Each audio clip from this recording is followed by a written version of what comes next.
Party కష్టాల్లో ఉన్నప్పుడు మీ అందరికీ తెలుసు 2019లో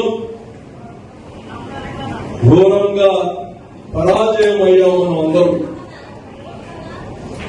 ఆ సమయంలో పార్టీ కార్యకర్తలకి అండగా నిలబడడానికి ఎవరు లేరు. ఆ సమయంలో నేనున్నాను, మనం కలిసి పనిచేస్తాం తమ్ముడు అని చెప్పి నాతో పాటు ప్రతి అడుగులో వేసిన వ్యక్తి కోటంరెడ్డి శ్రీనివాసరెడ్డి.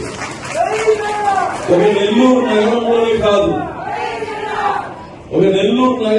కాదు, కోవూరులో సమస్య ఉంటే కోవూరుకి పోయేవాళ్ళని, ఉదయగిరిలో సమస్య ఉంటే ఉదయగిరికి పోయేవాళ్ళని, కందుకూరులో సమస్య ఉంటే కందుకూరులో పోయాం, కావల్లో సమస్య ఉంటే కావల్లో పోయాం, సర్వేపల్లిలో సమస్య ఉంటే సర్వేపల్లికి వెళ్ళాం, పోలీసులు ఎదుర్కొన్నాం. 1-2 కాదు, 20-30 కేసులు మా పైన పెట్టున్నారు.